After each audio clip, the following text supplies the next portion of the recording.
it's now my pleasure to invite the founder and CEO of Aircar to the stage. Guys, please welcome Eray Altınbozar.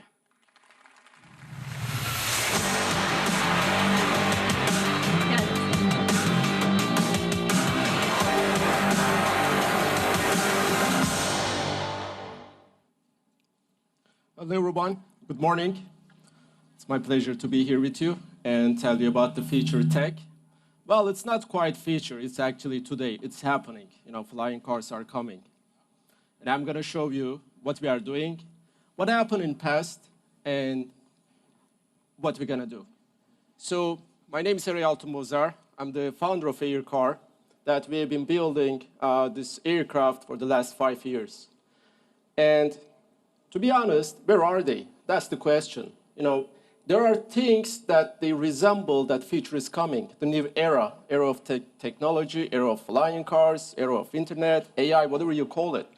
And we actually kind of got the connectivity with smartphones. That, right, we can do a FaceTime instantly. 20 years ago, it was like a dream. Now it's like our everyday life.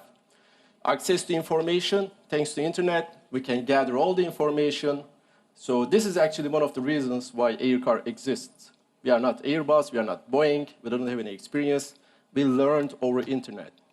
And autonomy, what we call AI, that we are using, autonomous cars, autonomous factories, they are all in. But where are the flying cars? It didn't happen, right? Well, why we need them? Actually, this is the reason why we need flying cars, Henry Ford. He introduced Model T, which was the first affordable car in 1908. It sold like crazy. He sold over almost 20 million units. And up to date, no car brand has ever sold that 20 million units. And look at the picture. This is Times Square. This is the one I got, so I can make a comparison. This is a famous Times Square in 1908, when he introduced the Model T. In 20 years, this happened. Yes, cars solve a lot of problems, but they also bring a lot of problems, which is traffic. And to be honest, people were always asking me, okay, you are making flying cars. What about the regulation? What about the infrastructure? Well, there were no regulation, traffic rules, gas stations, mechanics, infrastructure, roads in 1908. Regulations and all this infrastructure always follows the tech. And thanks to Henry Ford, and thanks to him, we got this big problem. By 2050, 70% of population will live in cities. Traffic will not go. It will stay. And we spend tremendous amount of money to sitting in traffic. And 45% of climate change attributes to transportation. So I want to ask you a question. How long did it take you to come here? So anyone who spent more than 1 hour to come here today, please raise your hands. That's quite a lot. So we are spending a lot of time, almost half the audience. 1 hour to come here, 1 hour going back, we lost 2 hours. And we sleep about 8 hours, and then you have 16 hours, and then you lost 2 hours in traffic. It's unbearable. What if we can travel faster in cities? Yes, we have subways. Yes, we have shared cars, autonomous cars. But it's not going away, right? Now, this is an example. I live in Kadıköy. I came here. Exactly, it took me 70 minutes to come here. And you can look the numbers. On the top, the black one is Aircar. If I were flying here, it will take me 12 kilometers and only 7 minutes. Actually, less than that. But when I drive, it took me 70 minutes because I was in traffic. And on average, I said 55, but that's optimistic. So flying alone can save me 2 hours, and you. So multiply with that number with 4 billion people who are living in cities. And enough talk, I want to show you what we are doing.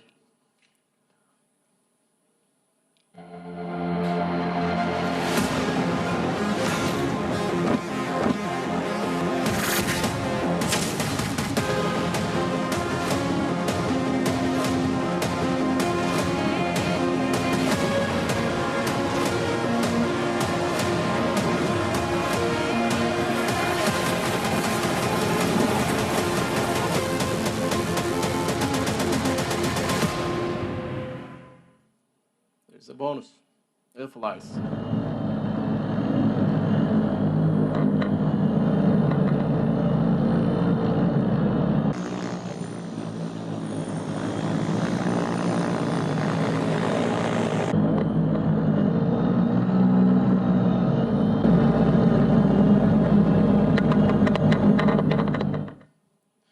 Well, that flight was from 2 years ago.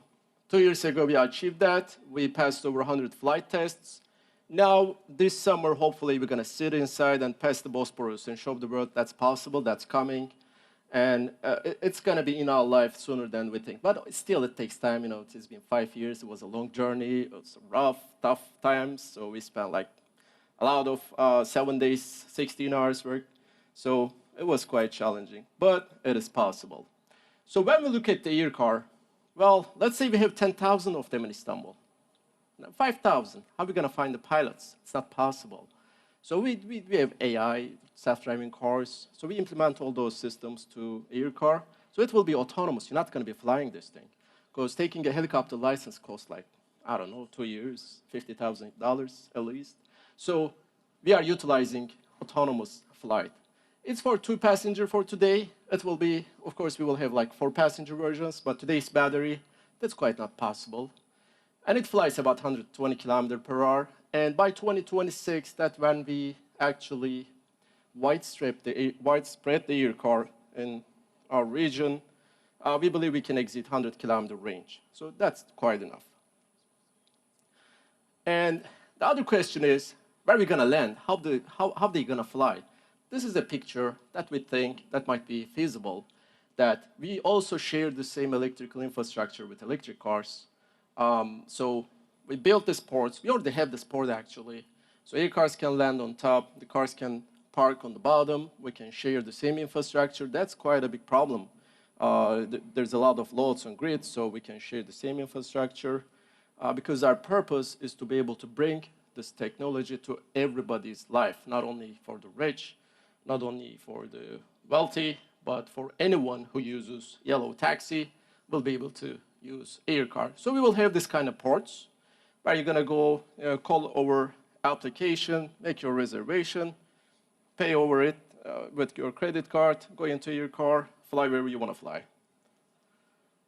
And the regulations, that's quite a big problem. But I want to tell you, I started air car in September 2017.